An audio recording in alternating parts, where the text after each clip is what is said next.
A ver, un poco la idea, ahora construimos el espacio. Yo sé que en el último Tweet Space habíamos dicho que íbamos a hablar de fiscalización, pero hay que ser honestos y la coyuntura nos ganó y me parece que este tema es relevante. Es relevante por las implicaciones que, que tiene de cara bueno, todo lo que se ha hablado. Me parece que no es la primera vez que el tribunal pasa por una situación compleja. Hay quien dice que es una crisis, hay quien dice que no es una crisis.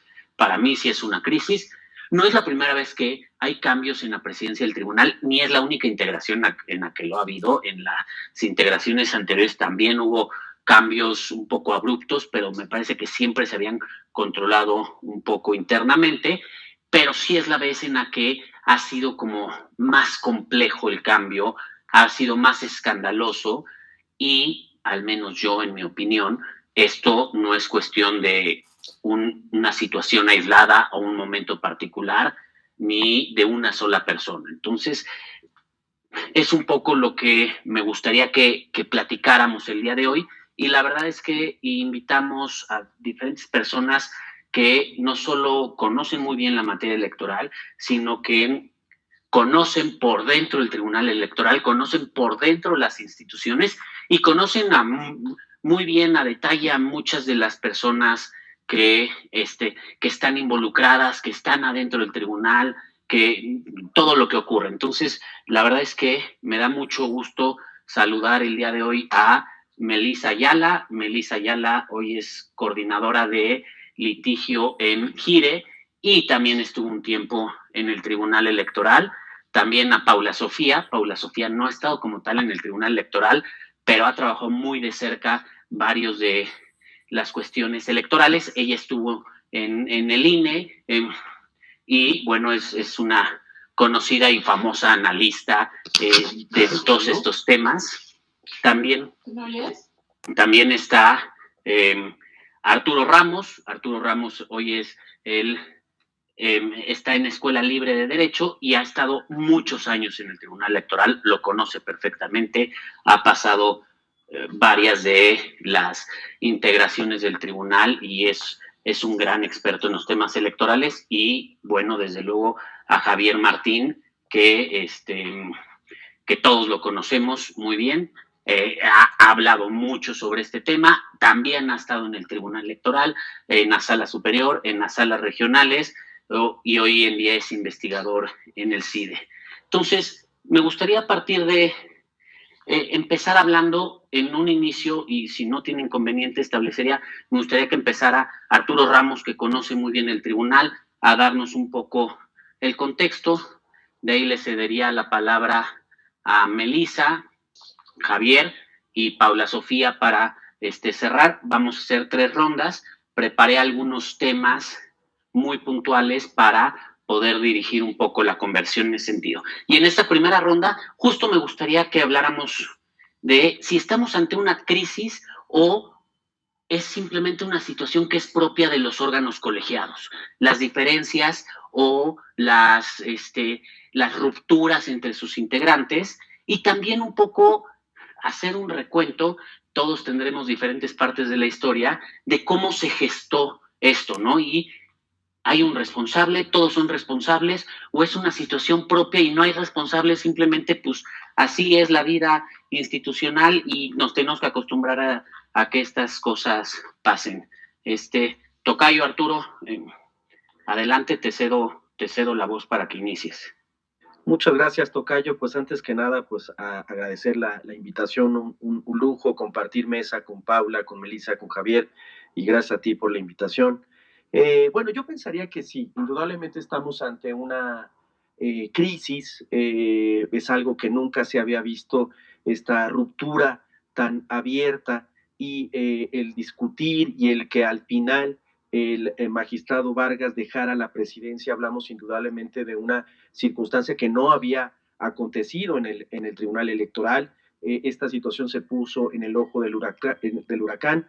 El llamado G5, que así le llama Janet López de Milenio, y que ya se ha acuñado un poco este grupo de 5 magistrados que se manifestaron abiertamente en contra en una sesión pública y donde piden abiertamente la remoción del magistrado Vargas indudablemente abre un paréntesis que no se había visto como tal. Por supuesto, como dices, tocayo, había habido problemas, diferencias, que es normal en todo órgano judicial, tener diferencias, por supuesto, en los criterios, en las decisiones, en las votaciones de los asuntos, pero nunca había acontecido que esa tensión, esa disparidad en el criterio, ese diferir, trascendiera con quién lleva la presidencia del Tribunal Electoral. Indudablemente había habido diferencias en otras integraciones, pero siempre se contuvo más o menos esas diferencias, a veces fuertes. Recuerdo en otras integraciones llegó a algunos trascendidos, algunas diferencias y digamos discusiones fuertes, pero nunca pasó de cuestionar la presidencia y donde abiertamente se discutiera esto. A mí me parece que sí estamos ante una crisis que evidentemente está, pareciera por lo que estamos observando, tomando su cauce. Indudablemente sí es algo que se vuelve más crítico por el momento en que sucede. Es decir, estamos en la etapa de resultados electorales o propiamente de la fase de impugnación, donde están todavía pendientes muchas de las impugnaciones. Estamos hablando de las gubernaturas, algunas de ellas muy cerradas, el tema también de las elecciones de diputados federales, y el momento parece que fue el menos oportuno, porque justamente en esta etapa del proceso electoral están llamado el Tribunal Electoral y concretamente la Sala Superior a resolver estos asuntos. Eso me parece que se vuelve pues más grave. La circunstancia ha sido tema nacional y a veces la prensa es un poco indiferente a los temas judiciales y evidentemente este tema tomó notoriedad, centralidad en la discusión pública nacional, porque justamente el Tribunal Electoral ocupa un espacio muy importante en la democracia mexicana y evidentemente esa disrupción, esa manera en cómo se estaban desenvolviendo las cosas, pues justamente pone en aprietos, pone en cuestionamiento el sano desarrollo del proceso electoral. Un proceso electoral caracterizado por una enorme cantidad de cargos de elección popular, muchas de ellas muy cuestionadas, como todo proceso electoral, y me parece que sí debemos distinguir entre la diferencia de opinión de los integrantes, no solo del tribunal, sino del Instituto Nacional Electoral, de una crisis de quién debe ocupar la posición. Esto por momentos parecía país latinoamericano del siglo XIX, de presidencias que se fueron sucediendo en muy poco tiempo. Y eso me parece que habla de una, pues, indudable problemática al interior. Me parece que es difícil poder establecer un punto fijo. Hay quien atribuye que el origen de este problema se debe a la ampliación de los diferentes magistraturas, la ampliación de los cargos de 3 a 7 años y los de 6 a 8. Hay que recordar que 3 magistraturas ocupaban o estaban designadas para un plazo de 9 años y esas se mantuvieron igual. Y eso un poco hay quien atribuye ese origen. Yo pensaría un poco que esto es más reciente y evidentemente un poco el peso de la presidencia del magistrado Vargas, pues parte de la función de la presidencia es llevar como en buen término las relaciones. Es quien lleva la conducción de las discusiones en sesión pública, quien turna los asuntos, que es algo fundamental.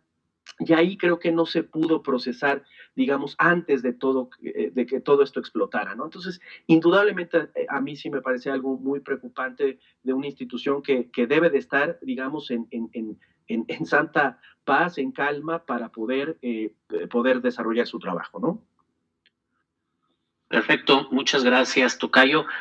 A ver, yo nada más quisiera, antes de darle la palabra a Melissa, uno, o sea, no es esta integración ha sido muy particular en la formación de mayorías, ¿no?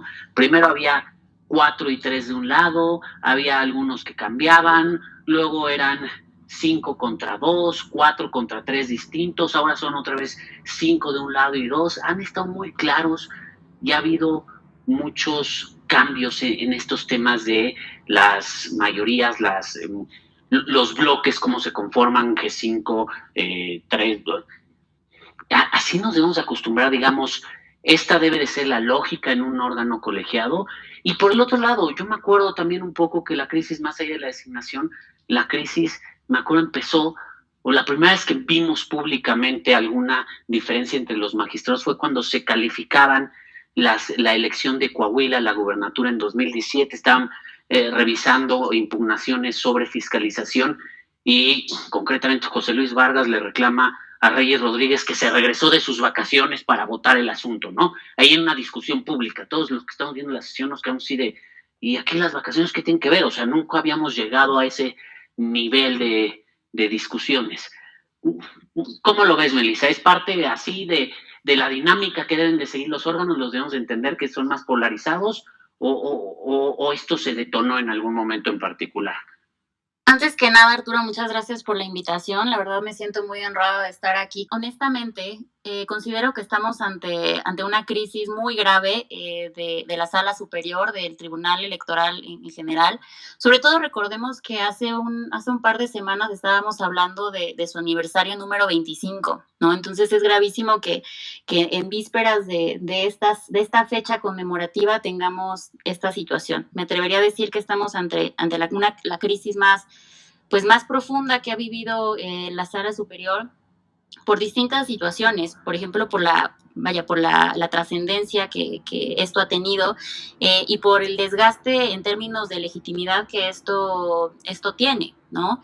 Veíamos en redes sociales la cantidad de personas que por primera vez estaban observando lo que ocurría en una sesión pública de la Sala Superior y resulta preocupante que, justo como ya mencionaba aquí mi colega Arturo, en vísperas de decidir cosas tan importantes como las gobernaturas, cuestiones como lo de los influencers del verde, estemos viendo este tipo de no sé ni siquiera cómo llamarlo, yo diría hasta cierto punto este circo que presenciamos hace un par de semanas, ¿no?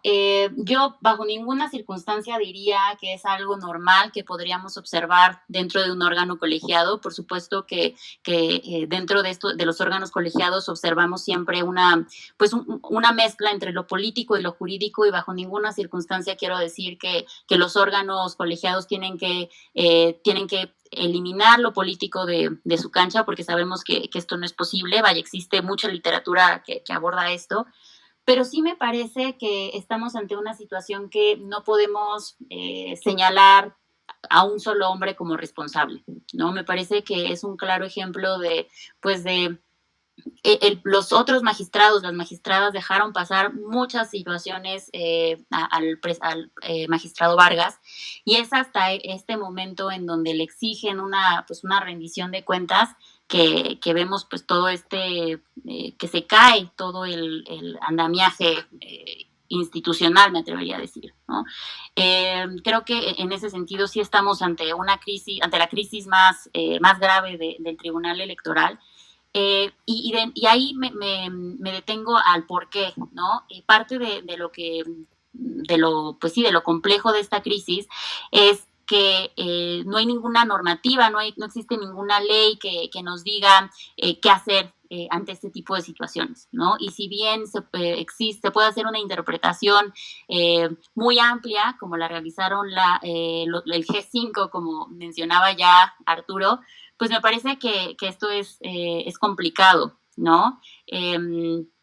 La propia ley señala que el magistrado presidente del tribunal se elige por dos supuestos, ¿no? Que haya concluido el cargo de magistrado o magistrada o que renuncie a su cargo, ¿no?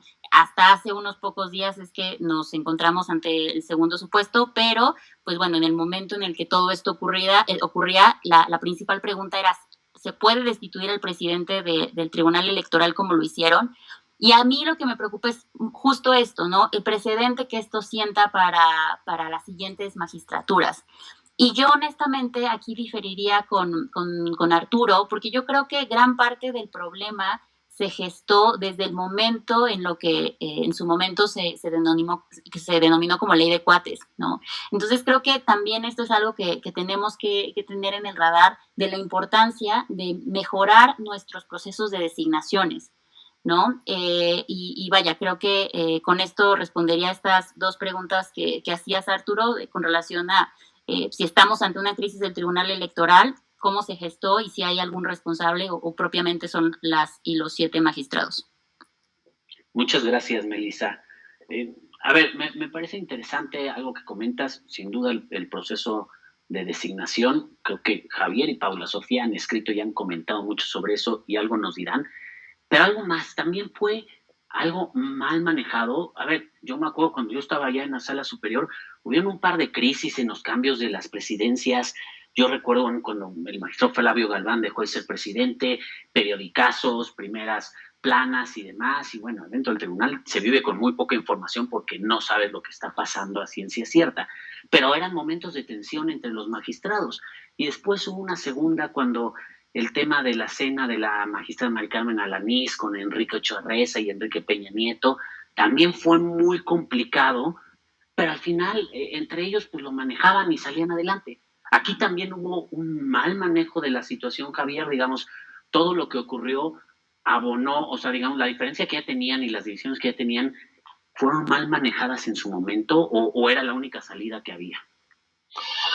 No, pues yo creo que pones temas bien interesantes sobre la mesa, Arturo.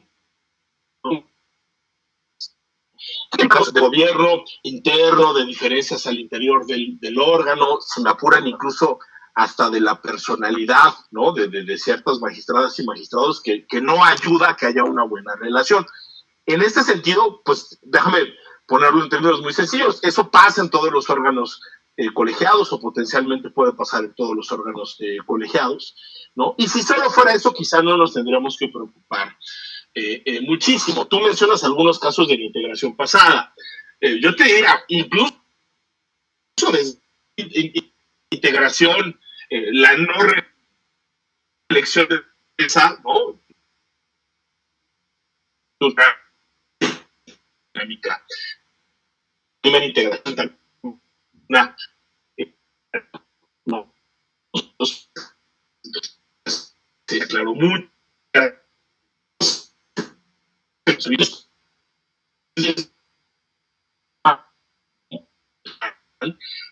Renunciando, ¿no? Por temas de corrupción pura y dura, ¿no? Bajo alegatos de que estaba utilizando a su coordinadora general de asesores, ¿no? Literalmente para clavarse una lana con compra del inmueble que se supone se iba a destinar para la nueva sede, ¿no? La no reelección de Alanís creo que también en buena medida nos habla de esas difíciles dinámicas internas. Tuvo diferencias, algunas se ventilaron en la prensa, otras no tanto. Esa famosa expresión, ¿no? Contra González Oropesa, si no mal recuerdo, con Nava creo que tampoco tenía una gran relación, digamos, y ciertamente creo que aquí hay algo de eso, es decir, cuando José Luis Vargas le dice a sus colegas, ¿no? Que son una manada y demás, bueno, pues ahí es una persona que no se está comportando a la altura de la magistratura, ¿no? Que se le están yendo, déjame ponerlo así, las cabras, pero yo sí te diría, aquí hay algo más, hay algo mucho más sistemático, mucho más de fondo, y ahí es lo que dice Meli, ¿no? Creo que lo que estamos viendo hoy es la última parte, o no sé si la última, pero la más reciente, claro que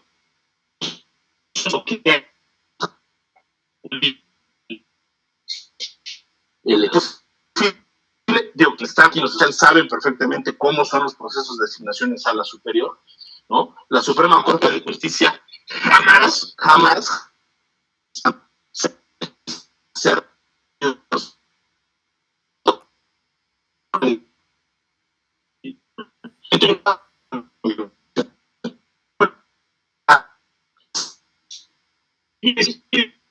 hay que decirlo, los partidos políticos siguieron una lógica partidista para el movimiento como para la extensión del mandato. Arturo no me va a dejar mentir, yo me acuerdo perfecto que estaba en Nueva York cuando recibo una llamada de él, me hizo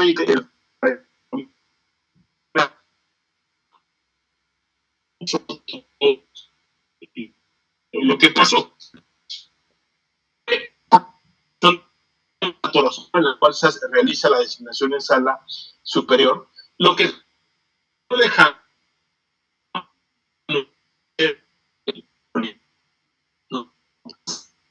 sí.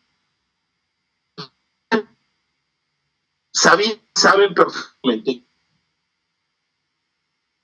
con designación un mandato, pero también los puede castigar, ¿no? ¿Cómo los pueden castigar? Pues con juicios políticos, con reformas constitucionales para desintegrar al órgano, ¿no? O incluso con cosas, déjenme ponerlo así, mucho más, y no quiero decir ilegales, pero que no siguen cauces constitucionales, como las presiones que se dice, por ejemplo, que tuvo Medina Mora y que llevaron a su renuncia, y como las presiones, ¿no?, que seguramente tiene, ¿no?, hoy en día José Luis Vargas, ¿no?, como presidente del Tribunal Electoral. Eso creo es porque entre 2016, que fueron designados, y 2018, hubo un grupo de, como bien dice Arturo, varios magistrados, a veces eran 3, a veces eran 4, a veces eran 5, que básicamente lo que estuvieron haciendo fue tomar decisiones que en ese momento favorecían a la mayoría política que en ese momento estaba en la Cámara, ¿no?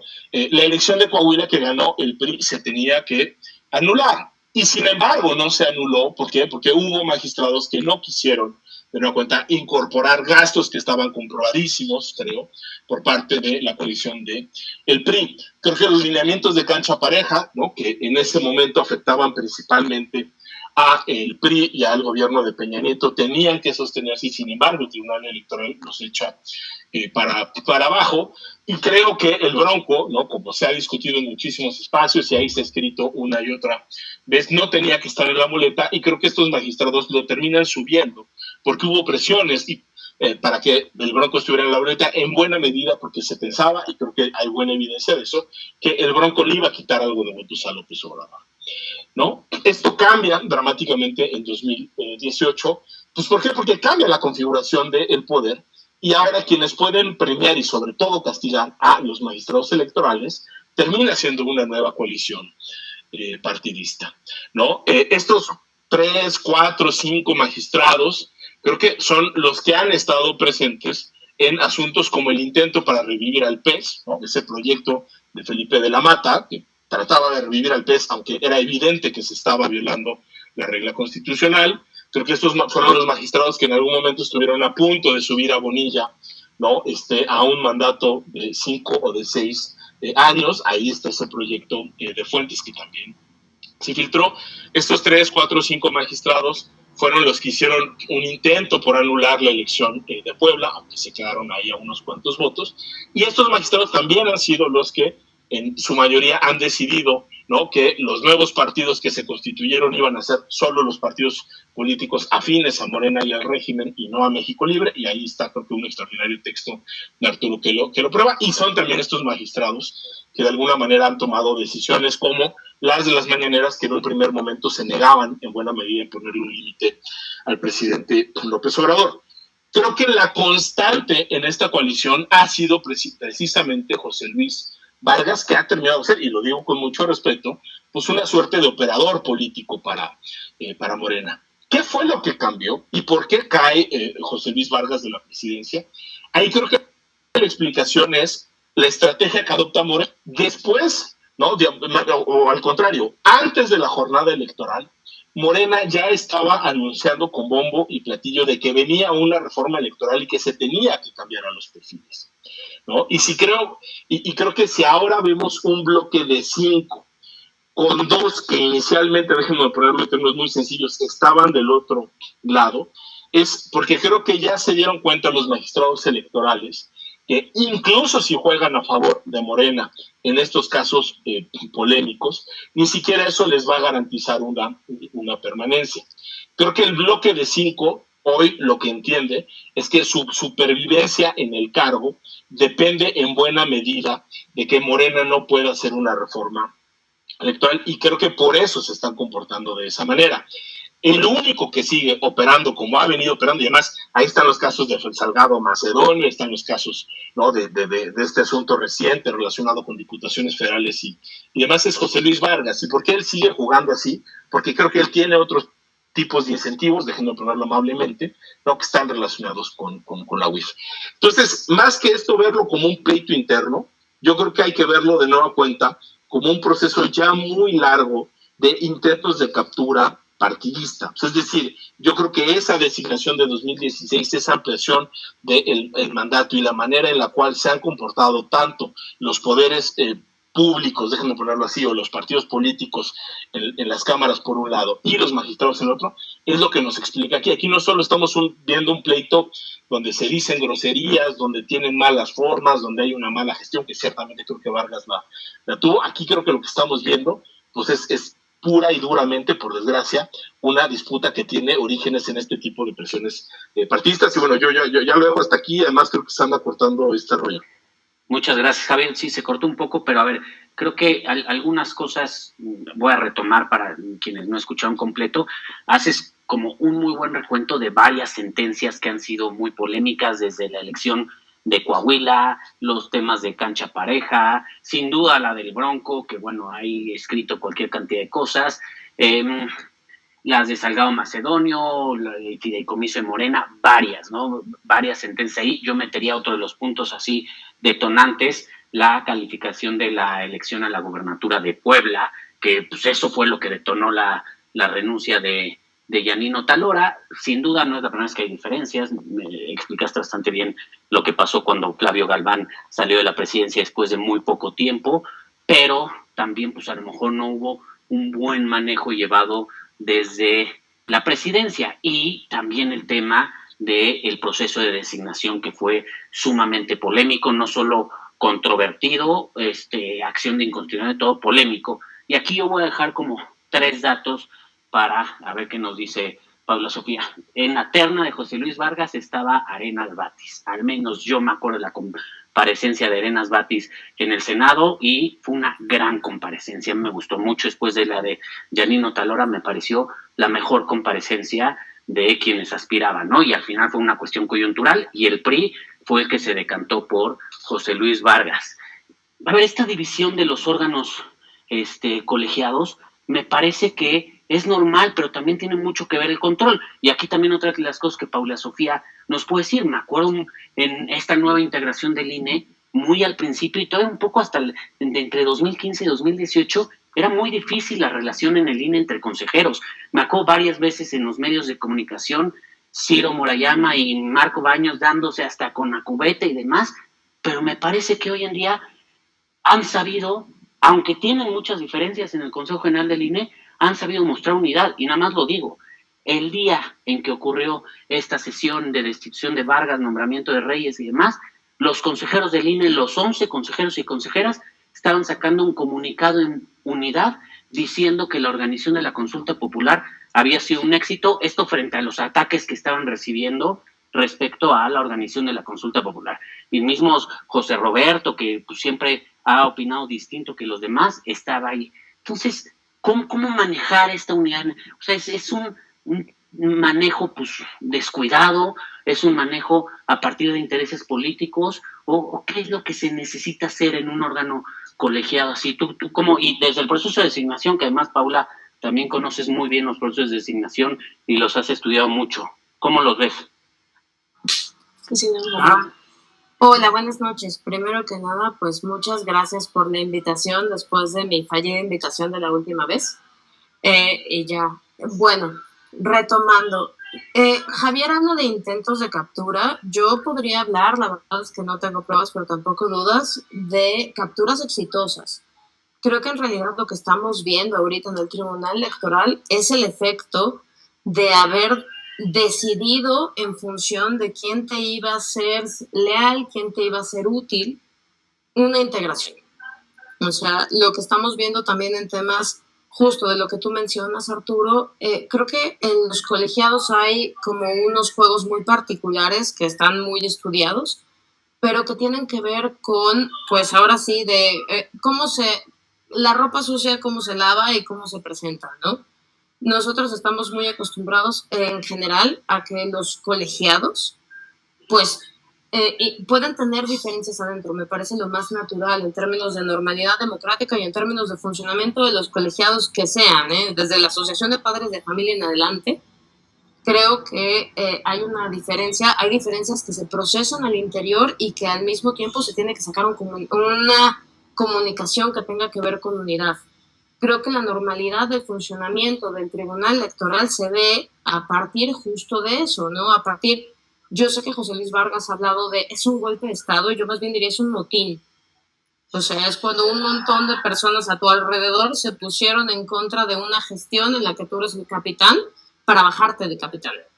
Y creo que eso sí demuestra lo que ya hemos dicho, que hay conflictos de larga data y de mala gestión que llevaron, incluso yo creo que el tema de la designación de José Luis Vargas como presidente en realidad es un síntoma del problema que ya se había gestado en el Tribunal Electoral desde antes.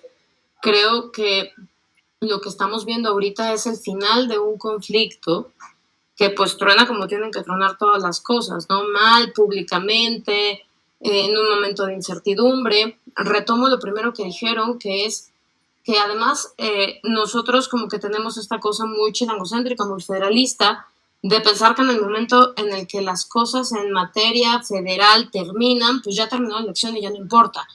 Pero ahorita el conflicto está terminando en medio de calificaciones de elecciones de gubernaturas que son gubernaturas no menores, o sea, es Nuevo León por rebasos de tope de campaña, es Campeche por una diferencia muy cerrada, es Michoacán, que nosotros vimos todos los problemas que había tenido Michoacán por el tema de las candidaturas, y creo que pues aquí sí podemos hablar, yo lo he dicho muchas veces y lo ha retomado Arturo, el tema primigenio de las designaciones, de quién designa a quién, y lo segundo, el tema de estas designaciones en particular, que son estas designaciones que traen, pues ahora sí que un defecto de origen, que es esta ampliación de mandato, en las que perdieron mucha legitimidad. Entonces, ¿cuál es la situación del tribunal? Pues yo veo una situación muy complicada en la que tenemos, yo sí retomo lo que dice Melissa y estoy de acuerdo, yo sí estoy hablando de crisis porque creo que problemas en las decisiones, grupos políticos que se quieren entrometer, bandos, es una cosa aparte de la normalidad de los órganos colegiados, pero esto que estamos viendo de desobediencia, que yo hablaría ya en términos, como diría Hermano Vitale, de desobediencia constitucional para preservar los principios democráticos a partir de los cuales se articula el órgano electoral. Si bien la ley no dice específicamente podrán ponerse de acuerdo para destituir a un presidente, yo sí entiendo que hay como, así como existió la legitimidad de anular una elección por principios constitucionales, creo que existe también fundamento para decir que se puede desconocer una presidencia a partir del análisis de principios constitucionales. Pero pues cuando ya recurres como al derecho a resistencia, ya estamos hablando de graves problemas. Y estamos hablando de graves problemas que no solo tienen que ver, retomando la pregunta inicial, a mí no me parece que el problema sea Vargas, como ya dije, pues Vargas es un síntoma. El problema no es las miles de destituciones, renuncias. A mí me parece, además, que esta es una presidencia del Tribunal Electoral que está un poco apestada. O sea, nadie quiere ya retomar la presidencia del tribunal. Entonces, creo que tiene que ver. Ya no hay las condiciones necesarias para que siga el Tribunal Electoral desarrollando las mismas funciones que además tiene en curso a partir de la situación que tiene ahorita. Tiene un órgano dividido, que eso sería, como tú bien mencionas, pues eso sería parte de la normalidad, pero tiene un órgano dividido donde unos no se hablan con otros y además donde unos están lo suficientemente enemistados con otros, donde ya están dispuestos a votar en contra de lo que diga la otra parte, independientemente de los principios constitucionales, de los preceptos, del análisis, porque ya creo que efectivamente hay, en esos órganos colegiados hay siempre un componente político, pero creo que ahorita estamos dejando muy, muy, muy de lado el tema jurídico para tener básicamente un componente meramente político al interior y al exterior, porque está cómo funciona políticamente dentro del tribunal y cuáles son las influencias de fuera que hacen que el tribunal actúe como actúa. Me parece muy bien el recuento que hicieron de cómo actúa el tribunal electoral, y creo que en realidad lo que estamos viendo es pues los frutos de un tribunal electoral que ha sido muy complaciente con el poder. Ha sido muy complaciente con el poder en curso, y fue muy complaciente con el régimen anterior y es muy complaciente con el régimen actual. En el régimen actual, pues está enfrentando algunos problemas que tendrán que ver pues con la relación que tienen con el régimen actual y con la propia integración dentro del tribunal. Súper, gracias, Paula.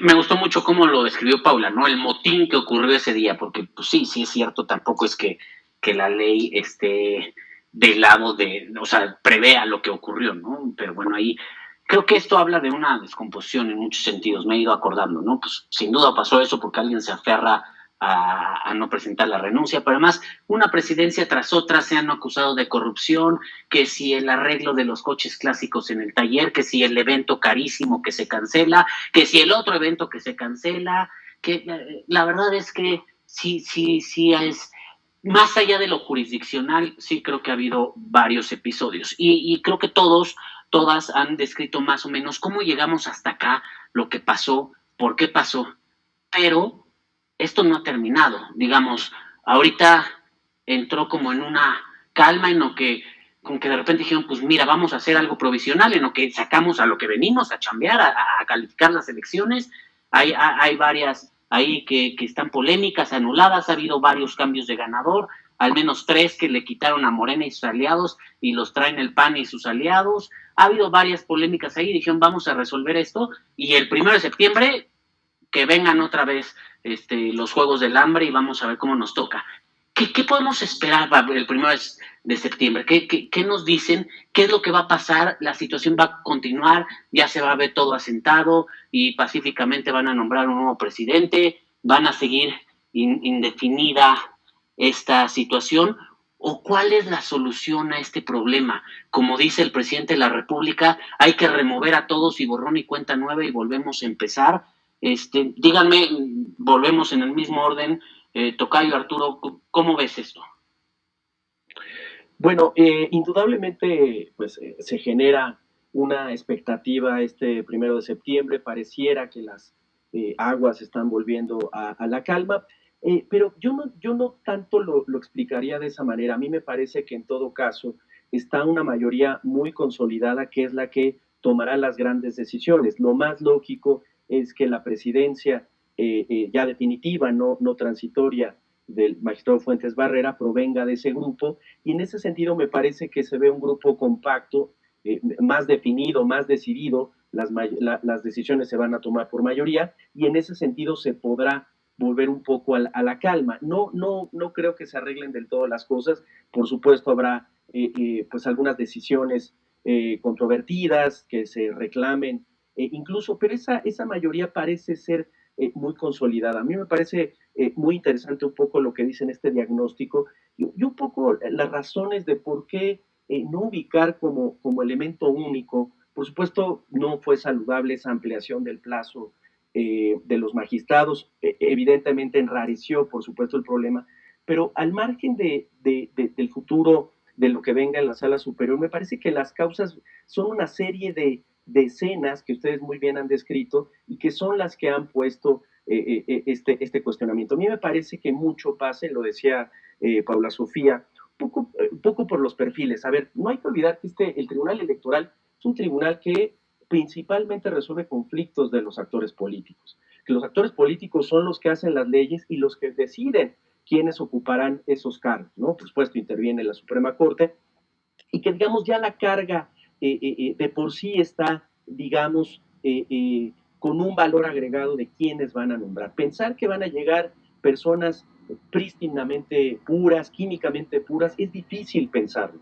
El tema, me parece, es poder distinguir en determinados casos y en determinadas decisiones qué situaciones o cuál debe ser la decisión a tomar. Es decir, muchas veces se hace el análisis a partir de quién le beneficia y quién le reporta, que por supuesto es muy válido y se hace de todos los tribunales, de todas las cortes constitucionales. La Suprema Corte norteamericana se lee en función de si se decide a favor de republicanos o de demócratas, pero a mí me parece que habrá que incorporar, y que por supuesto ese análisis es válido, un poco qué razones son las que incorporan, y en ese sentido puede entenderse o puede justificarse. Evidentemente, muchas de las decisiones que han mencionado aquí han sido bastante polémicas. Coincido que Coahuila, el INE había hecho todo lo posible por anular y que justamente estrenando esta facultad o esta nueva causal de nulidad daba, digamos, los elementos para poder anular esa elección, y sin embargo no se hizo así. Se dice con frecuencia que el INE ha hecho decisiones importantes y que el tribunal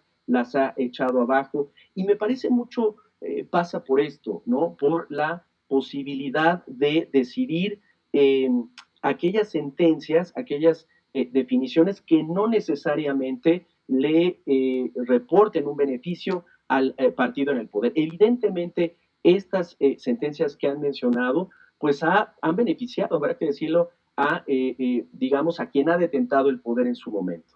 Me parece también que esto también se mide, se hacen estudios al respecto, que en una segunda mitad de quien detenta el poder, pensemos ya sea en el propio Ejecutivo o en el partido que tiene el poder, dado que su presencia puede venir en términos abstractos a la baja, ¿no? En un segundo periodo, habrá que ver qué sucede en este actual gobierno, las decisiones empiezan a cambiar y un poco el sentido, ¿no?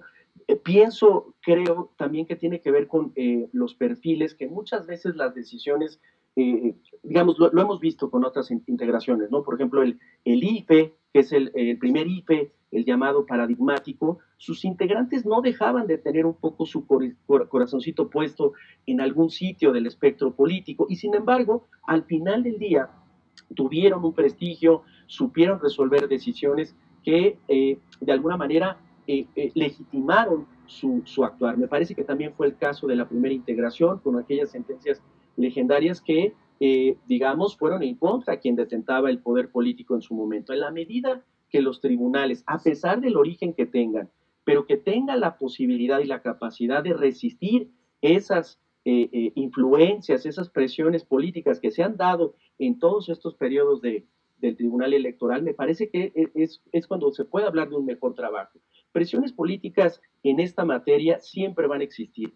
Creo la clave es la capacidad que pueden tener sus integrantes de saber resistir en qué momentos y en momentos claves, ¿no? Tengan que decidir con arrojo, pues alguna decisión que, digamos, no guste al poder. Lo menciona en el prólogo del libro de Javier, justamente Pedro Salazar, que la característica que tienen los tribunales electorales es la de justamente reunir a la política y el derecho. Me parece que no hay otro tipo de tribunal donde reúna para bien y para mal esos dos ámbitos.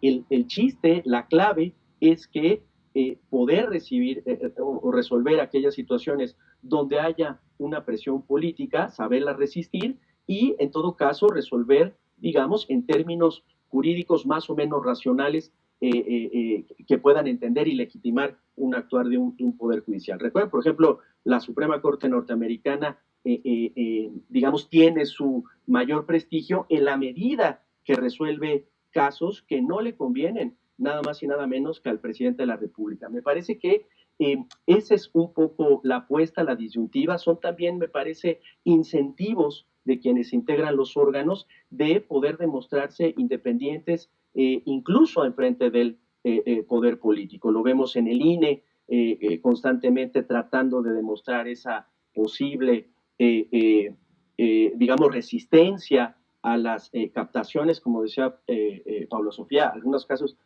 captaciones exitosas, y me parece que el reto, ¿no? Viendo un poco, respondiendo a la pregunta hacia el futuro, es cómo saber, después de esta crisis terrible, cómo poder, digamos, hacer frente a las decisiones muy importantes que seguirán pesando. Evidentemente estará sobre ellos la posibilidad de que haya una renovación total, así ya se ha firmado por el presidente de la República. Es muy posible que esta fuerza con la que se ha dicho, pues busque tener lugar, y me parece que habrá que reunir en el análisis de todo esto, pues todas estas piezas, ¿no? Una evidente animadversión por parte del Poder Ejecutivo, una cierto incentivo hacia los actuales integrantes de la Sala Superior de tratar de demostrar independencia y pues rescatar lo que quede. Finalmente muchos de ellos ya no les quedará tanto tiempo en el cargo, y me parece lo más importante es eso, ¿no?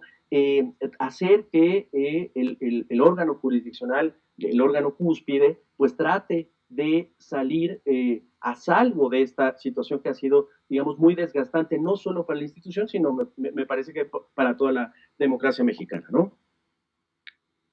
Perfecto, muchas gracias, tocayo. Creo que defines algo muy importante, ¿no? Es claro que las diferencias se van a notar en un órgano colegiado, no pedimos que todos estén de acuerdo. Lo difícil de la materia electoral justo es eso, es que hay una parte técnica, una parte jurídica, técnica que te la marca la ley, pero hay una parte política muy importante, y ahí es donde los perfiles tienen que mostrar su independencia y tienen que ejercerla en todo momento para hacerlo, ¿no? La pregunta aquí es si en este caso esta integración lo ha hecho o no lo ha hecho, ¿no? A ver que ese sería uno de los interrogantes a partir de lo que planteas, y las dificultades de estar en un órgano colegiado y en un órgano que decide asuntos tan relevantes. Me acuerdo cuando se calificó la elección de Colima en 2015, que uno de los candidatos, que era senador también, salió a decir: si alguno tiene aspiraciones posteriores de ser ministro de la Suprema Corte, tiene que anular esta elección, ¿no? O sea, de ese tipo son las amenazas y las presiones que reciben, y creo que este fue un proceso muy, muy polarizado. Melissa, ¿tú cómo lo ves? ¿Qué opinas de esto? ¿Qué va a pasar el 1 de septiembre y de ahí en adelante? Muchas gracias, Arturo. Voy a tratar de ser breve para no extenderme tanto y no quitar mucho tiempo a mis otros colegas, pero ¿qué sigue? ¿No? Yo creo que lo que tendría que haber pasado en la semana pasada es que las y los magistrados se hubieran sentado, hubieran tratado de encontrar una solución. Como ya bien mencionaba aquí mi colega Arturo, hablamos de diferencias irreconciliables, sobre todo, por ejemplo, las más públicas han sido entre el magistrado Vargas y el magistrado Reyes Rodríguez, por ejemplo, lo que ustedes ya comentaban de la gubernatura de Coahuila, pero no únicamente ahí, ¿no? Yo también ahondaría, por ejemplo, en las sentencias de violencia política en razón de género. Las discusiones también han estado bastante fuertes, y ahí hasta hemos visto alianzas que no habíamos visto en otros temas, ¿no? Yo esperaría que, sabemos que ya se cuenta con esta alianza del denominado G5 de los 5 magistrados, y sabemos que dado que son mayoría, van a ser ellos los que determinen quién será el siguiente o la siguiente presidenta que ostente este cargo, que vaya, ya ahora parece casi que están, que todos van a ser presidentes de la Sala Superior en algún momento, ¿no? Me parece hasta cómico que hemos llegado a esto.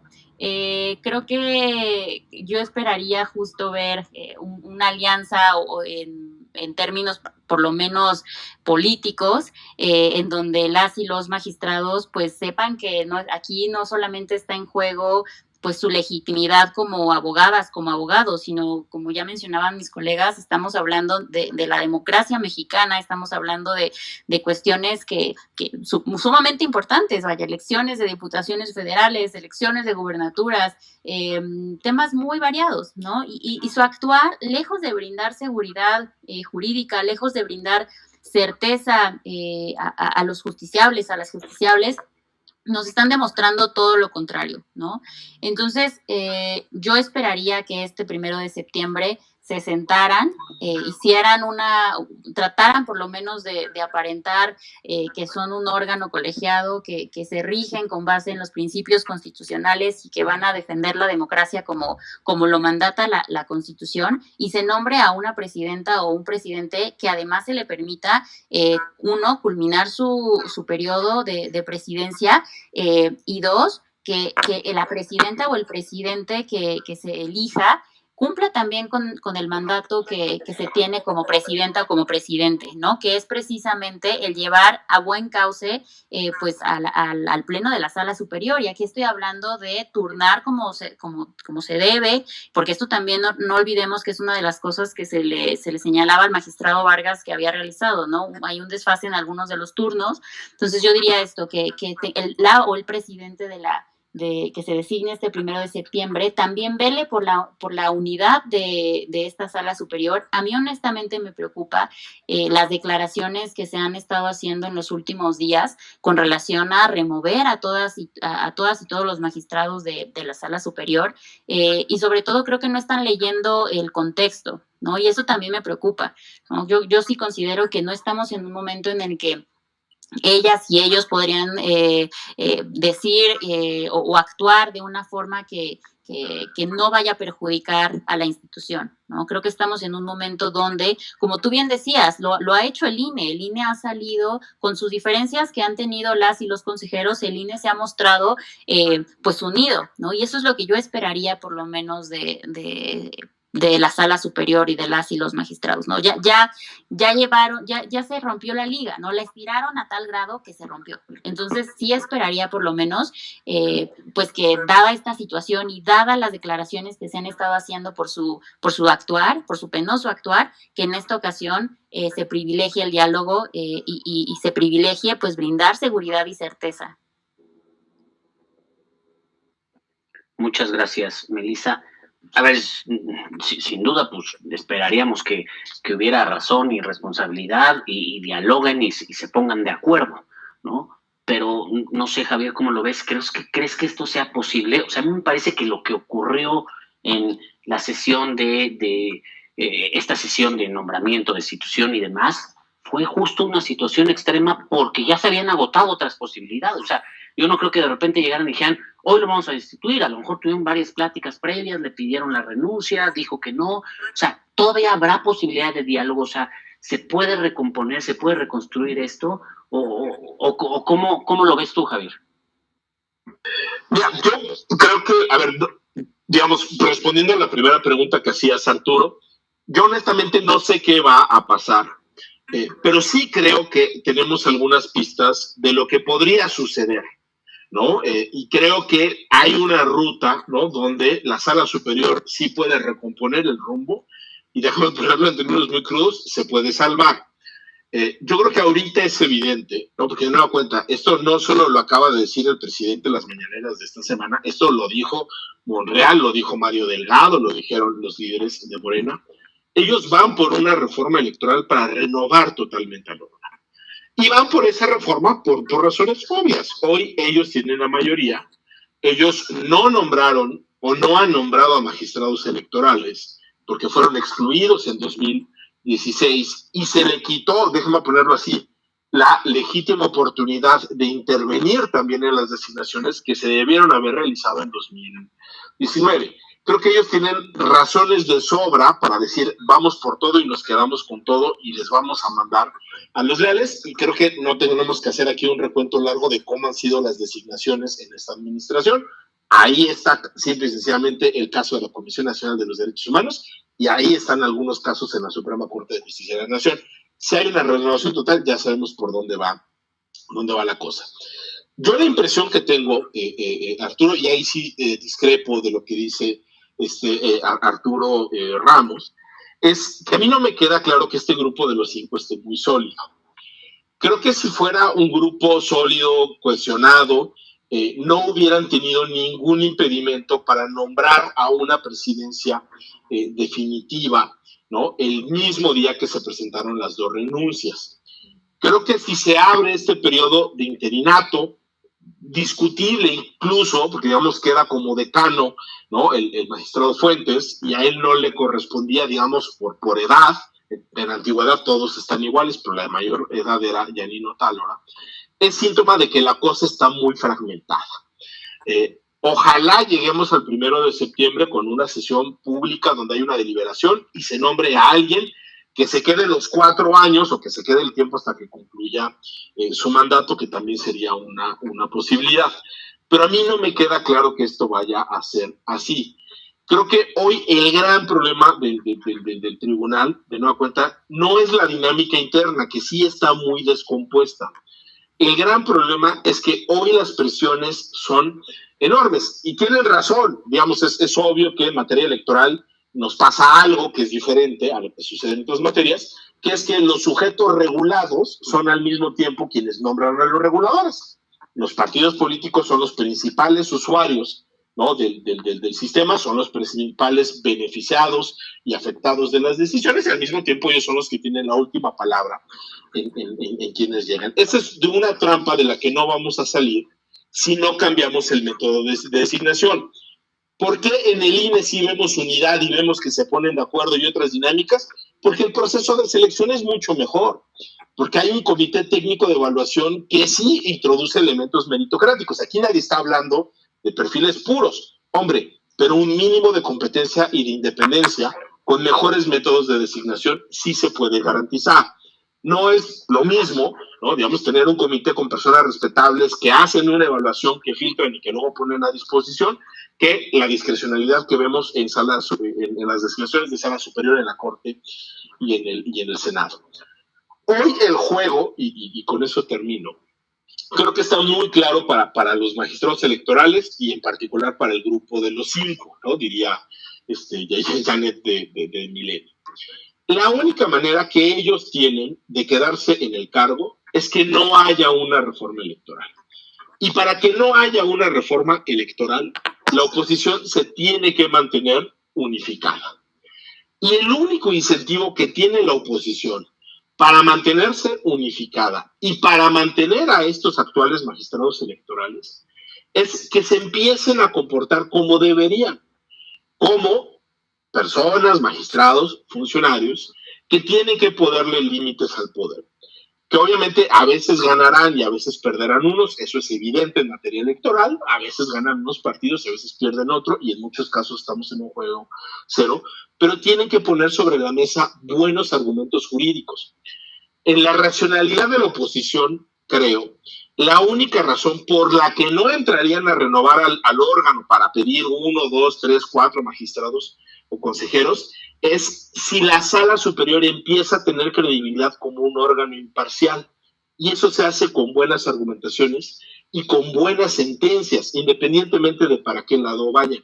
Eso es lo que no hemos visto. Es decir, estas decisiones de las que hablamos, Coahuila, cancha pareja, el Bronco, nuevos partidos políticos, la elección interna de Morena, la gubernatura de Puebla, etcétera, etcétera, etcétera, no solo son decisiones que benefician al poder en turno o que pretendían beneficiar al poder en turno, sino que también son muy malas decisiones jurídicas. Y eso hay que decirlo, pues la sentencia del Bronco es inaceptable en términos jurídicos por donde uno lo vea.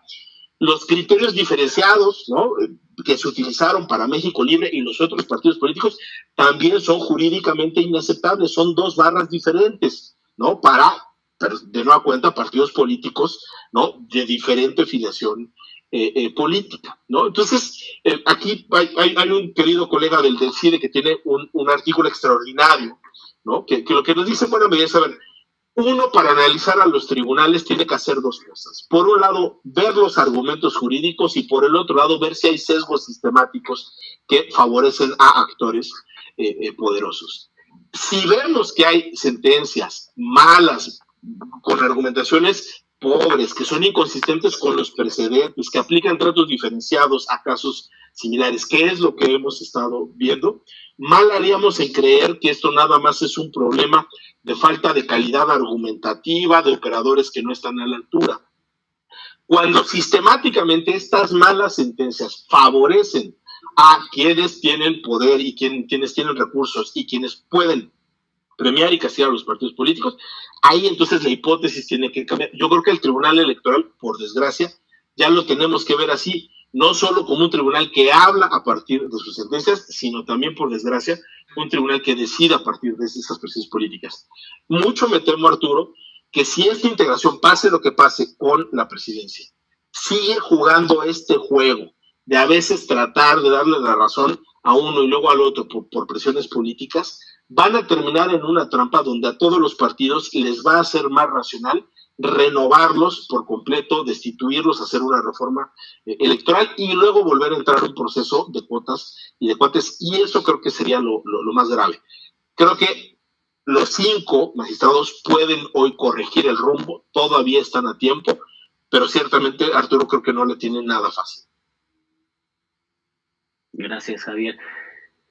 Híjole, a ver, en esto que plantea Javier, Paula, ¿tú cómo lo ves? Yo a veces siento que los magistrados también están un poco entre la espada y la pared, ¿no? Porque en esta expresión, en esto que piden remover a los magistrados, desde el presidente de la República, Mario Delgado, Ricardo Monreal lo ha insinuado y demás, es, si quiero salvar mi cargo, tengo que quedar bien con ellos.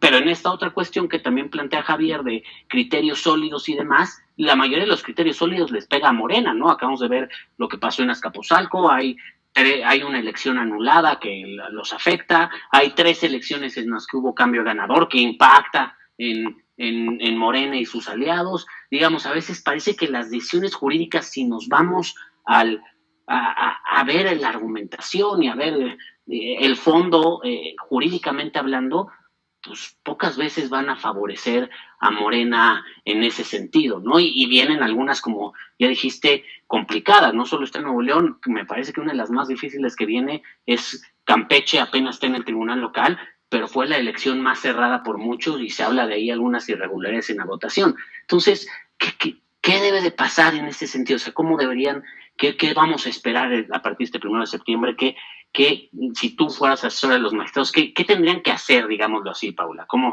¿Qué opinas? No, bueno, me pones una chamba horrible, renuncio desde ahorita. Pero si estamos hablando, efectivamente, o sea, creo que es el típico caso de que están entre la espada y la pared. No es nada fácil el papel en el que están los magistrados ahorita, pero creo además que me iría más atrás.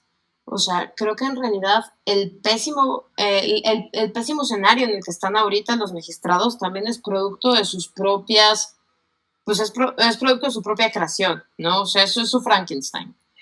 Ellos mismos fueron demasiado complacientes con quien esté en el poder, quien esté detentando el poder en ese momento.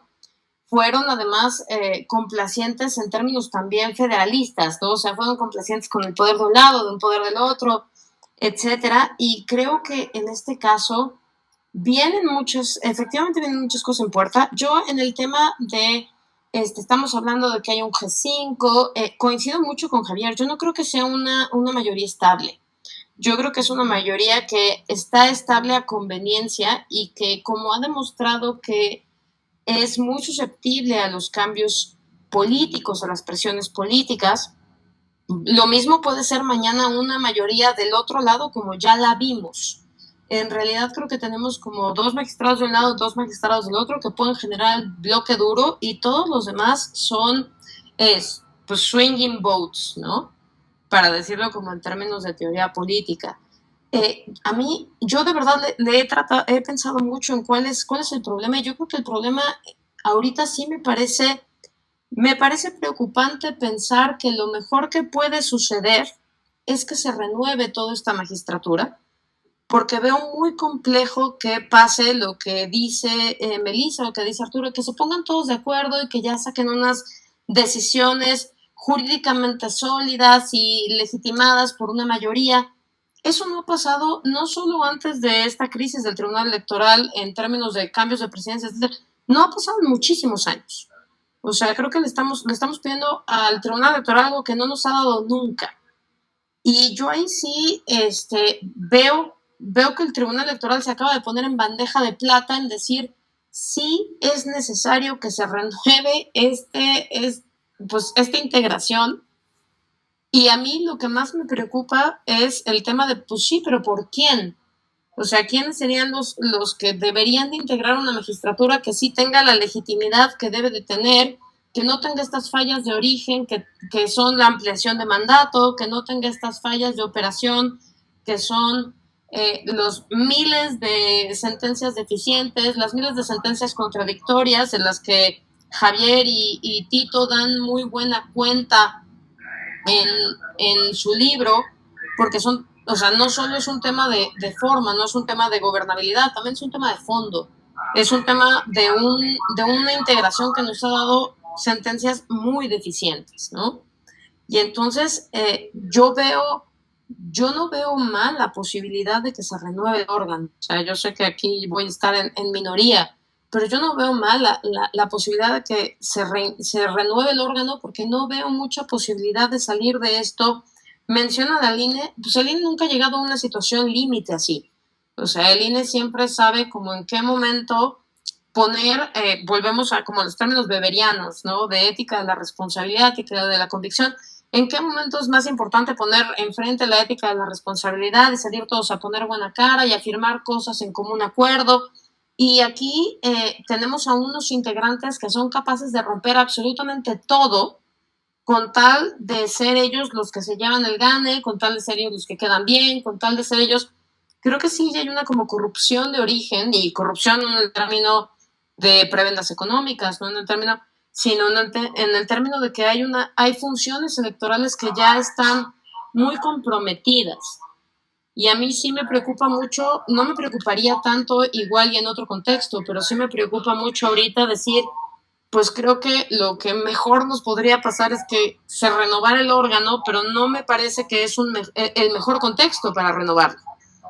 Entonces, yo sí veo muy preocupante que sigue, ¿no? Que sigue, porque ahorita estamos en un momento muy, muy, muy malo para todos los demás ciudadanos, que es que hay elecciones de muchísimo peso, o sea, Campeche, Michoacán, Nuevo León, que se tienen que definir, y que tenemos una completa incertidumbre jurídica y al final política y al final material de cómo se van a definir estas cosas, porque los criterios, lo que nos ha demostrado esta integración es que los criterios no importan.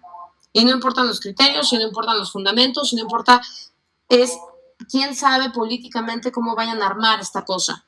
Y por lo mismo, pues viendo lo que viene por delante, que es un tema también bien jurídico, o sea, la política en México siempre termina en el Tribunal Electoral, ¿no? Y es una cosa que como que no hemos visibilizado tanto, ¿no?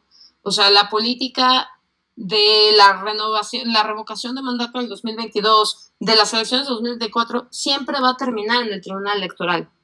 Y sí, pues da mucho a pensar, decir, híjole, y estos magistrados que no se ponen de acuerdo y que arman un motín y que tienen a estos dos integrantes que con ninguna argumentación jurídica deciden en contra de, y tienen a estos indecisos, porque la verdad es que son indecisos, ¿no? O sea, ahorita están de este lado, pero estuvieron muchos años del otro lado.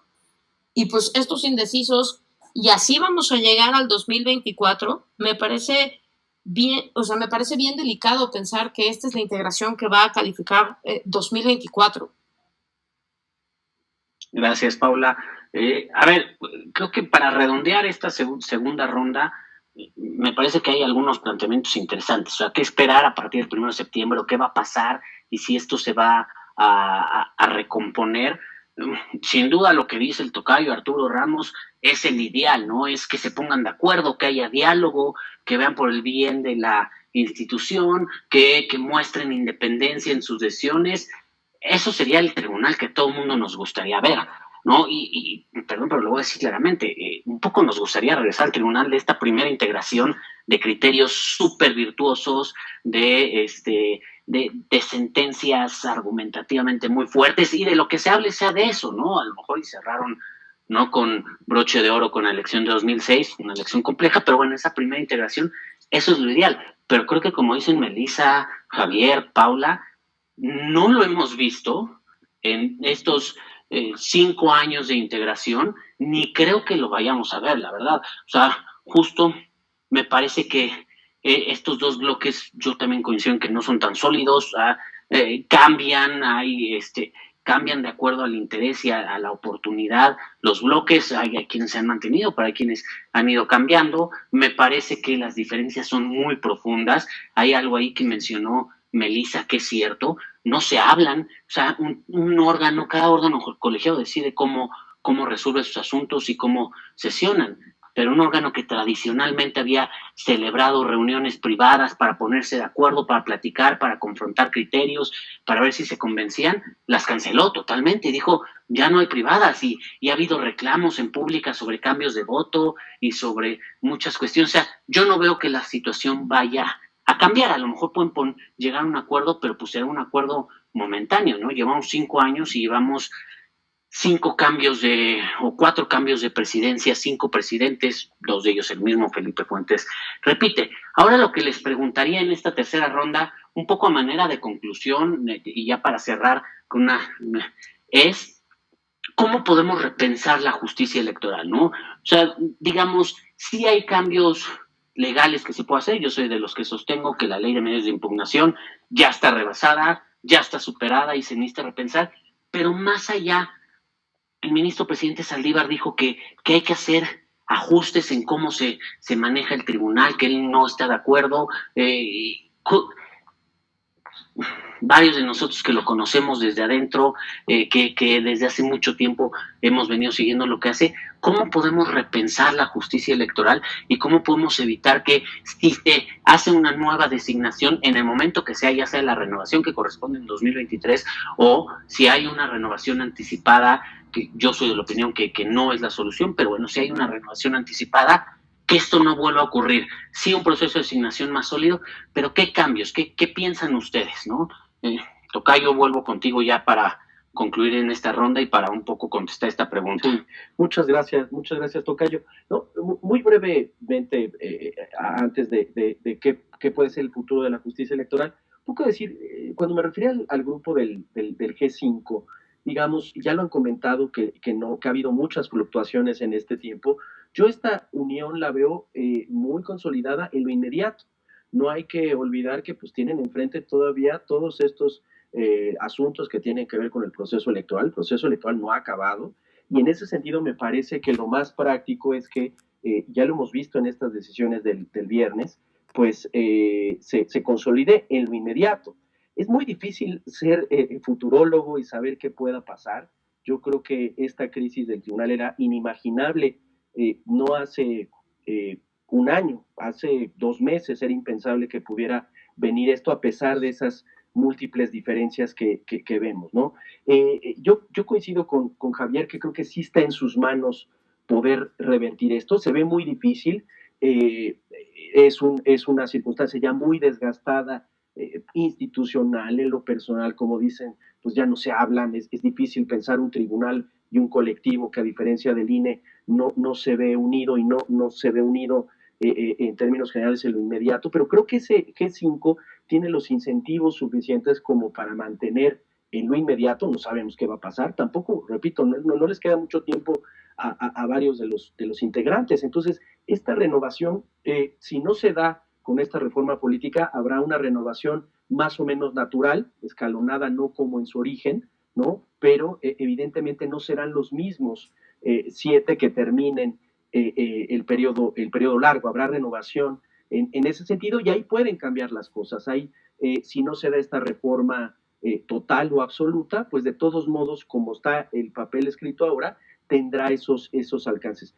Yo un poco lo que no coincidiría tanto con Javier es pensar que el modelo de designación es del INE, de Cámara de Diputados, es esencialmente mejor que el de la Sala Superior en cuanto a la participación de que acá es el Senado y que participa la Corte. Yo podríamos decir que también el elemento técnico que digamos tiene que ver en la designación de los magistrados, tanto de salas regionales como de sala superior, pues es la Corte, digamos, y normalmente se ha coincidido que los perfiles que llegan son un tanto más técnicos que una designación política. Yo un poco diría, y en eso creo que coincidimos todos, que es un poco a partir del perfil. Es decir, y me remonto, como bien ustedes dicen, esa primera integración, ¿no? Que hay un poco, me parece, a los partidos les pasó un poco de noche, nunca se imaginaron el enorme poder que se tenía en la sala superior, pero sí se tenía muy claro de lo que era el INE.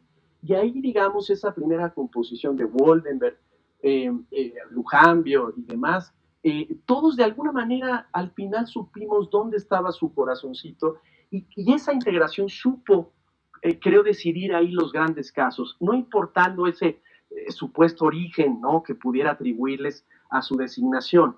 Yo un poco, y en eso ya quiero unir a la pregunta hacia el futuro, me parece que en todo caso debe de buscarse los perfiles que, al margen de que puedan tener un cierto origen o una cierta propuesta por parte de una determinada bancada, porque eso es inevitable, porque así está hecho el sistema. Lo que sí creo es que puede haber designaciones más o menos que puedan explicarse o entenderse. Digamos, no, esto no es inimaginable, no es como impensable, porque justamente ustedes han mencionado algunas de las integraciones que han sido exitosas y que no son de otro planeta, que no son de Alemania o de Suecia, no, son de aquí de México y han tenido cabida y han sido una realidad. Yo quiero pensar que la clave en esto es un poco también que los propios partidos políticos, evidentemente hay una naturaleza política por, digamos, poner al mío y el otro partido pondrá al suyo, pero al margen de eso, sí haya, pero creo que sí los hay, perfiles que puedan más o menos saber a partir de su historial, porque por eso es muy importante las designaciones y las comparecencias, ¿no?, un poco la trayectoria de quienes vienen. Por eso se vuelve muy, muy, muy importante eso. Como hemos visto las nominaciones, si bien es cierto, muy polémicas últimamente en la Suprema Corte norteamericana, pues muchas de ellas les revisan, pero hasta debajo de los calzoncillos, cuál ha sido su historial, y un poco eso puede reflejar, ¿no? Puede reflejar un poco cómo se puede esperar. Creo yo es muy difícil adivinar qué puede hacer el tribunal. Me parece que de inmediato van a querer sacar estos asuntos porque además pues es una obligación, un tema que urge, ¿no? Ustedes que conocen muy bien el tribunal, muchas veces la vorágine de asuntos es resolver y sacar esto en lo inmediato. Y sí coincidiría con los demás en el sentido que más allá del proceso electoral, pues puede haber estas recomposiciones en el poder, en las mayorías, que evidentemente habrá muchos aspectos en juego. A mí me parece que mucho, creo yo, de lo que después de lo que han pasado, del desgaste personal e institucional, quiero pensar que el incentivo sea que al final del periodo que les corresponda, hacerlo lo mejor posible, que se quiten ya, digamos, los sesgos que se les pueden atribuir a las diferentes magistraturas, en todo caso hacerlo mejor, porque es la última parte, ya no les queda más. Es difícil pensar si algunos de ellos están pensando en un futuro o seguir una carrera dentro de la judicatura o en el poder, se ve un poco complicado por el desgaste, por lo menos en los años más próximos, ¿no?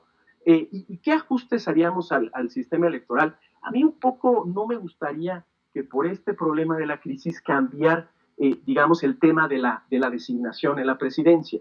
Me parece que, y esto, digamos, con una visión y una influencia, digamos, de corte interamericano, me parece que la presidencia debe de ser de origen del grupo como tal. Si bien es cierto, en este caso, todos los problemas que se han generado, a mí me parece que no me gustaría un modelo en el cual sea un órgano político que designara a la presidencia de la Sala Superior. Me parece que sí corresponde, y siguiendo cánones interamericanos, esa designación proviene del propio órgano, ¿no? Pensar que por esta crisis, que creo yo es más bien excepcional, no es la regla en otras ocasiones, incluso en integraciones que ha habido una fuerte disputa, yo no cambiaría tanto eso. Me parece que sí, yo coincido que efectivamente la ley de medios tiene que cambiar, reducirse los medios de impugnación, abrir posibilidades de amigos curie, de audiencias que existe, digamos, vía jurisprudencial, pero sí cambiar esa parte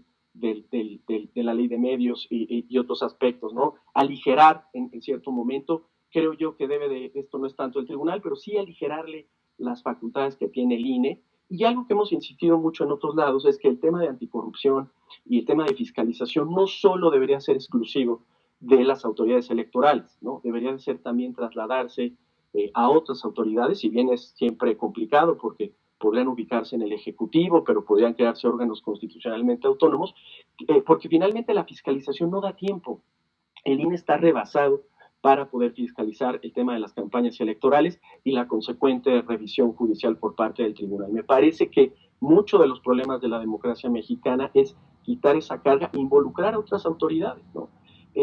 Siempre será un problema porque el problema se traslada a que será ahora por parte del Ejecutivo o digamos habrá otro tipo de controles, pero me parece que a la medida que descarguemos algunas cosas y me parece que hay cierta consenso en ello, creo que eso puede mejorar el sistema electoral mexicano. La fiscalización es imposible revisarla en el periodo, digamos, antes de la toma de posesión, esto para efectos de la nulidad por rebase de tope de gastos de campaña, sino me parece debe ser completada, ¿no?, por otras autoridades, porque esas irregularidades tardan muchos años. Los grandes casos exitosos, el Pemex Gate o Amigos de Fox, tardaron por ahí de 2 o 3 años después de la toma de posesión y fueron investigaciones exhaustivas que lograron, lo que dice Jaime Cárdenas, en sanciones ejemplares, algunas tal vez de las más altas que se hayan impuesto en el país, y me parece que hacia allá debería de ir una reforma, que eso indudablemente acompaña al Tribunal Electoral. Pero la verdad, muchas gracias, qué gran debate, y pues escucharlos y aprenderles, de verdad estuvo genial. Muchas gracias, tocayo. Muchísimas gracias, Arturo, tocayo.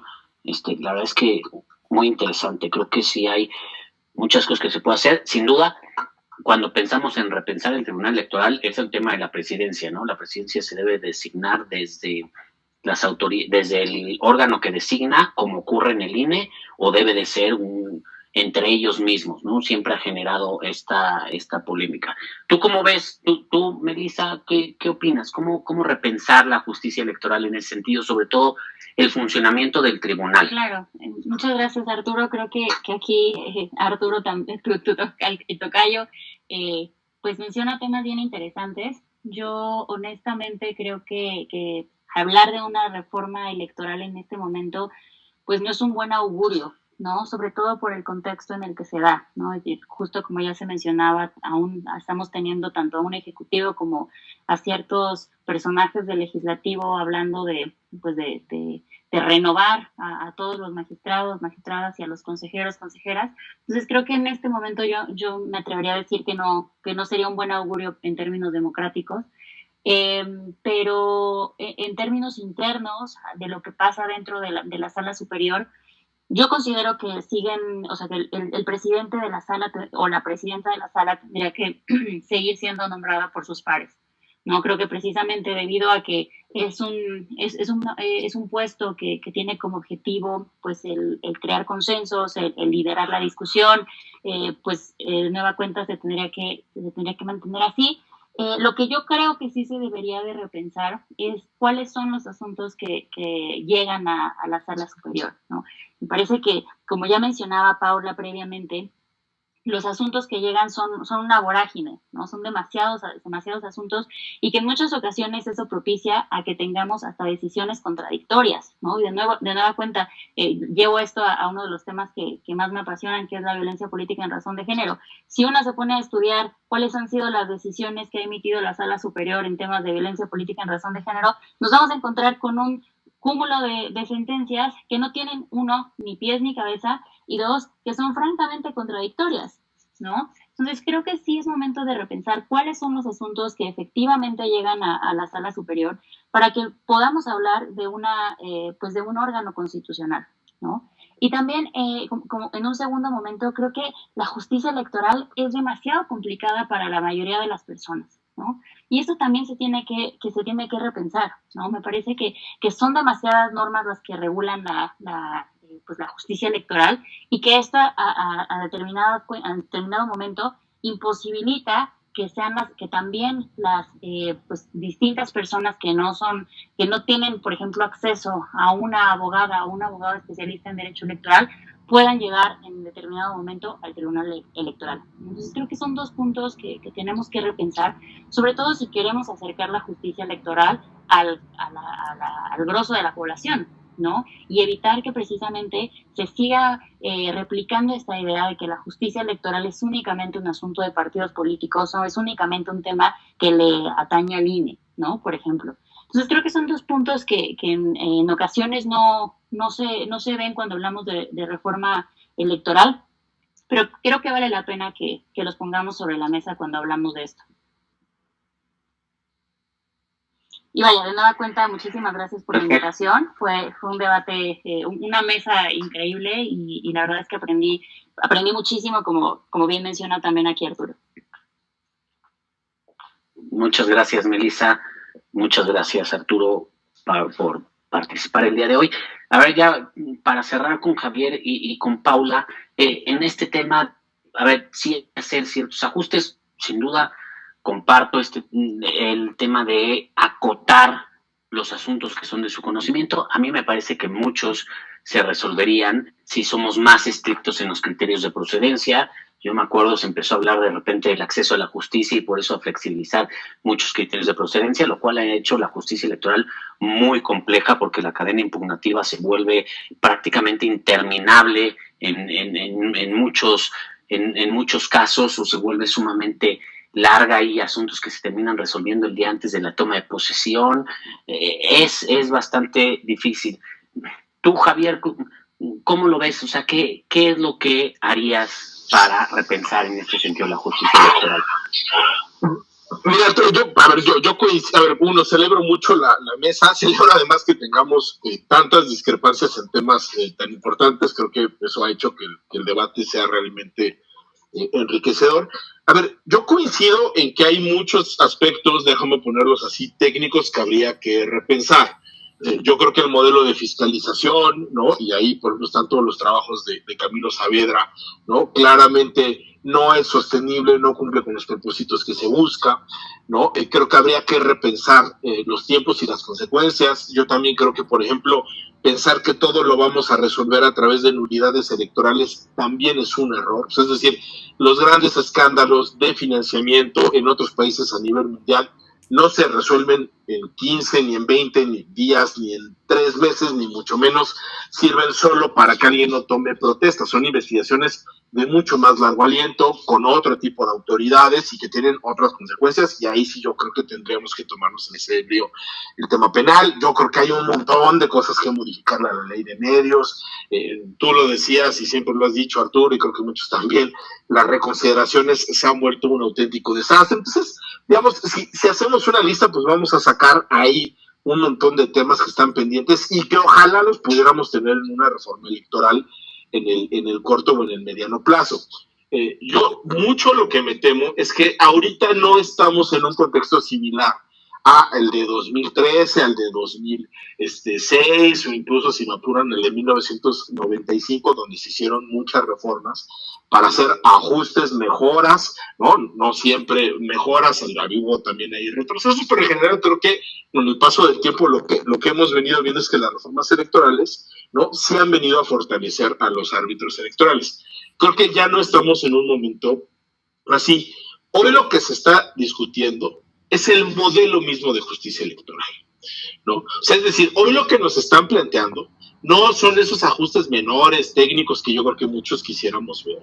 Hoy creo que lo que se está poniendo en duda, y en eso sí coincido con esta Paula Sofía, es en la conveniencia de tener una sala superior y un tribunal electoral al interior del Poder Judicial, pero con márgenes de autonomía enormes, ¿no? Un tribunal electoral al que no le puede revisar la plana ni la Suprema Corte de Justicia de la Nación. Un tribunal electoral que, aunque no lo regula el Consejo de la Judicatura a través de su pleno, se regula también de manera semiautónoma a través de una comisión del Consejo y que le da muchos márgenes. Y si me apuran, un tribunal electoral que tan autónomo es que en la última reforma judicial no se le tocó ni con el pétalo de un artículo transitorio. Creo que esta coyuntura lo que está haciendo, y de nueva cuenta ahí me sumo a lo que dice Paula, es darle todas las razones a quienes quieren desaparecer ese modelo con un tribunal especializado de última instancia. Y ahí el abanico es muy amplio. Yo creo que lo que se va a poner sobre la mesa eventualmente es si no tendríamos que tener más bien tribunales colegiados especializados en materia electoral, como tenemos tribunales especializados en materia de telecomunicaciones o de competencia. Y que quizá, ¿no?, también creo que muchos dirían, nos convendría tener más bien juzgados de distrito especializados en materia electoral y hacer a un lado la ley general del sistema de medios de impugnación y hacerle modificaciones al amparo, más o menos como para que jale en materia electoral. A mí no me gustaría ver una reforma de ese tipo. Yo creo que el modelo es defendible en términos teóricos abstractos, por las razones que ya sabemos, es difícil acomodar el amparo. Creo que es bueno sacar de la discusión de este tipo de temas tan polémicos y que inciden tan directamente en los partidos políticos de la judicatura y de la corte, porque creo que entonces ahí, si nos vamos a un modelo de especialización en el Consejo de la Judicatura y en la Corte, lo único que vamos a hacer es trasladar esas presiones políticas. A mí en lo inmediato, ¿qué me gustaría ver? Uno, que los 5 magistrados, no por convicción personal, porque pues esa ya nos demostraron que probablemente no la tienen, sino por mero cálculo institucional, se den cuenta que su única manera de sobrevivir es empezar a hacer las cosas de una manera diferente, volverse creíbles a los ojos de la oposición para que la oposición no haga una reforma electoral. Yo no estoy de acuerdo con lo que dice Paula. Yo creo que yo creo que en general renovar órganos que tienen que tener independencia es siempre una mala idea, aunque nos parezca, yo creo que muchos aquí hemos criticado, hemos escrito ya desde hace muchísimos años las muy malas decisiones que ha tomado el Tribunal Electoral, pero un principio básico de la independencia judicial es que los periodos de nombramiento ni se extienden, como pasó en 2016 y como pasó también en el Consejo y la Presidencia de la Corte, ni tampoco se recortan. A mí no me gustó, por ejemplo, que se haya removido a los consejeros del entonces IFE en 2014. La gran diferencia es que en ese momento teníamos un Congreso fragmentado que se tuvo que poner de acuerdo en reglas diferentes para nombrar a los consejeros electorales, ¿no? Y eso no lo tenemos ahorita. Hoy sabemos que si se hace la reforma y si se van todos, quienes van a poner las nuevas reglas y quienes van a poner a la inmensa mayoría de magistrados y consejeros son precisamente, ¿no?, quienes hoy tienen el poder. Hacer cambios estructurales cuando no tienes un gobierno fragmentado, cuando no tienes un Congreso dividido, creo que es una pésima receta si lo que buscamos es independencia. Y yo nada más cerraría diciendo, creo que hay una diferencia brutal en cómo se hacen las designaciones en el Tribunal Electoral o los tribunales electorales y los institutos locales. Tiene razón Arturo Ramos cuando nos dice, bueno, es que la Corte tendría que actuar como ese filtro meritocrático. En los hechos no lo hace. No hay una sola evaluación objetiva en la Corte. No hay un examen de conocimiento. La evaluación, con todo respeto, de los ensayitos que se piden es un chiste. No hay deliberación pública. No hay razones que justifiquen por qué se toman las decisiones. Hombre, quien haya seguido sus procesos de designación sabe que los ministros literal anotan en sus tarjetitas por quién votan, no dan razones, e incluso en ese mismo día se destruyen esas boletas para que nadie se entere por quiénes votaron. Compárenlo, y seguramente algunos de los que nos escuchan aquí han estado, con el proceso de designación en el Consejo General del INE. Hay examen de conocimientos, hay un ensayo que se evalúa de verdad, hay entrevistas serias, no nada más 2 preguntitas en el pleno, y hay un perfil diferente. Es decir, si hoy el Consejo General funciona mejor, es porque tenemos un procedimiento que permite que quien llegue en promedio sea mejor que los magistrados electorales. Lo mismo pensaría que sucede, y creo que hay buena evidencia, en institutos y tribunales locales. En tribunales locales estamos en un procedimiento abiertamente discrecional. ¿Qué es lo que hacen los grupos parlamentarios? Se reparten esas designaciones como si fueran fichas en el Senado.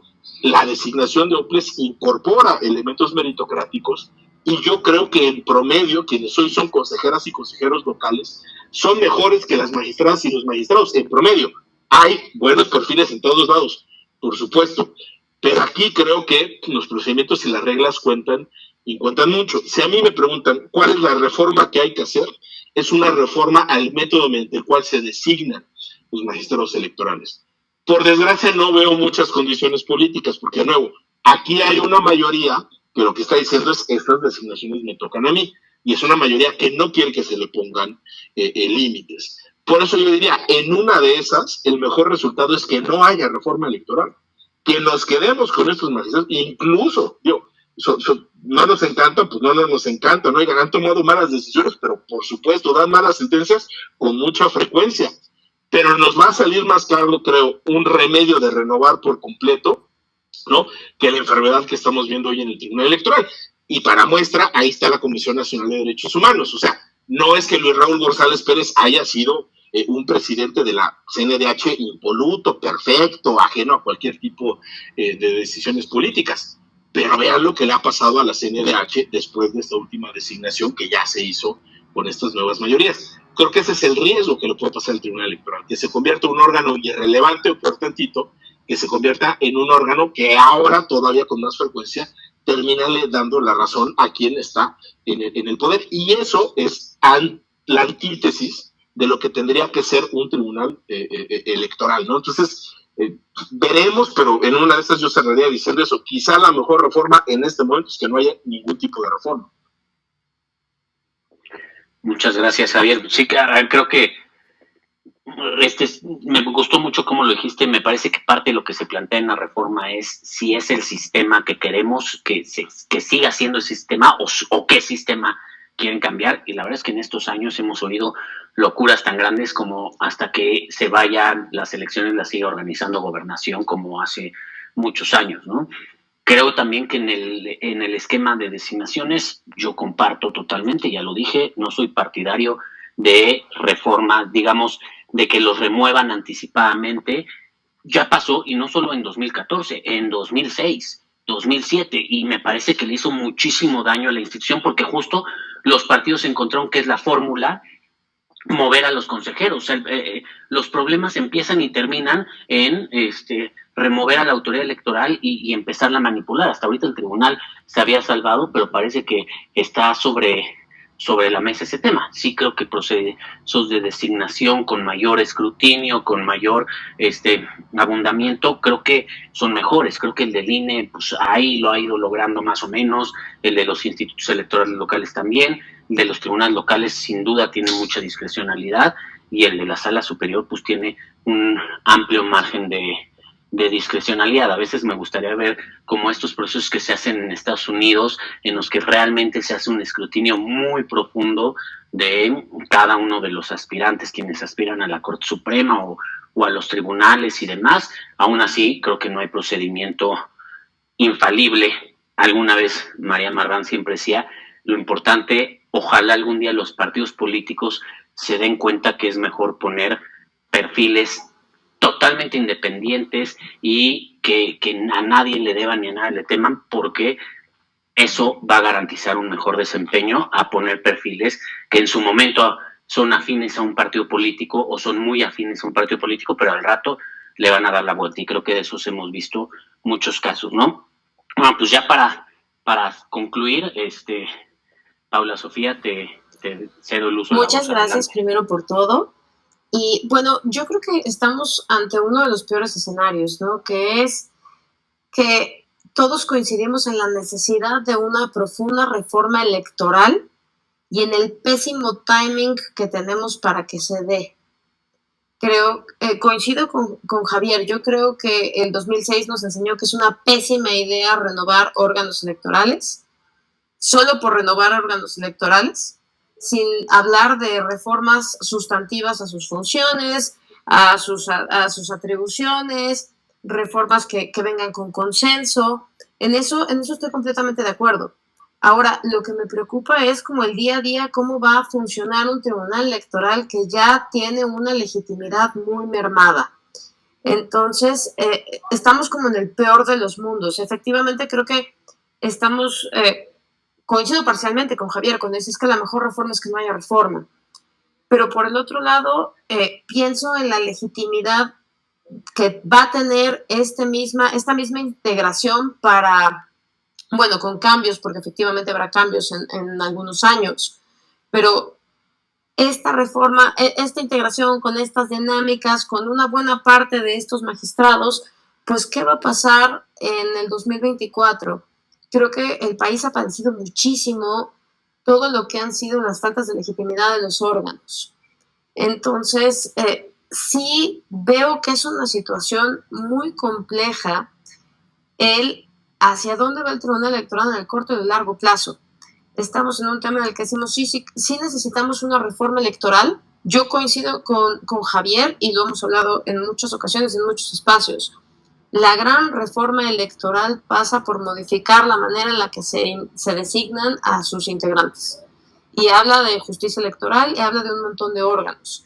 Y efectivamente, creo que el tema es de incentivos. O sea, creo que modelos de designación tenemos miles. O sea, tenemos modelos de designación en los que interviene solo el Senado, en los que interviene solo la Cámara de Diputados, en los que intervienen órganos especializados que se integran específicamente para el caso, en los que intervienen los propios órganos que se van a integrar.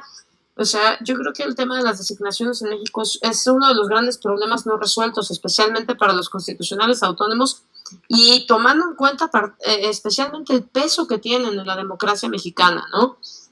Y al final todo se resuelve en que es un tema de incentivos. Es un tema en el que las personas que resuelven, que son los partidos políticos, no tienen los incentivos necesarios para generar, para poner de frente perfiles adecuados que hagan bien su trabajo. Ahora, en este caso, pues yo sí creo que veo complejo que aprendan a hacer bien su trabajo los magistrados que están integrando la sala electoral. O sea, el viejo dicho de perro viejo no aprende trucos nuevos. Yo no sé si en los ministros podrán, a partir de este gran golpe que les dio toda esta crisis, podrán aprender a hacer unas sentencias jurídicamente sostenibles, podrán aprender a pegarse a los criterios, podrán aprender a privilegiar temas de derechos humanos más allá de lo político. Me encantaría pensar que así es, pero veo muy complicado que así sea. Y entonces yo diría, pues vayamos empujando una buena reforma electoral y vayamos empujando una reforma electoral que pase por lo que tiene que pasar, que son consensos democráticos a partir de las personas que están integrando las cámaras.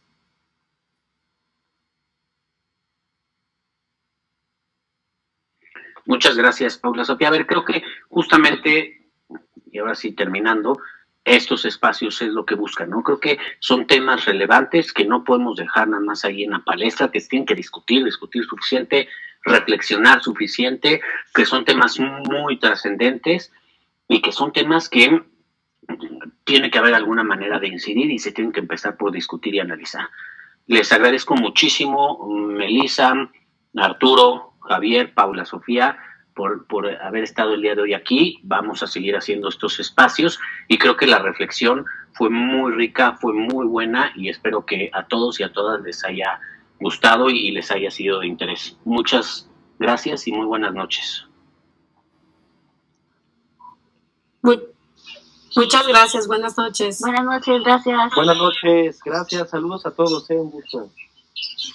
Igual, un gustazo, abrazo fuerte para Arturo, Pauleta, Meli y todos quienes andan por acá. Gracias. Abrazote. Tem. Tem. Tem. Tem. Tem. Tem. Tem. Tem. Tem. Tem.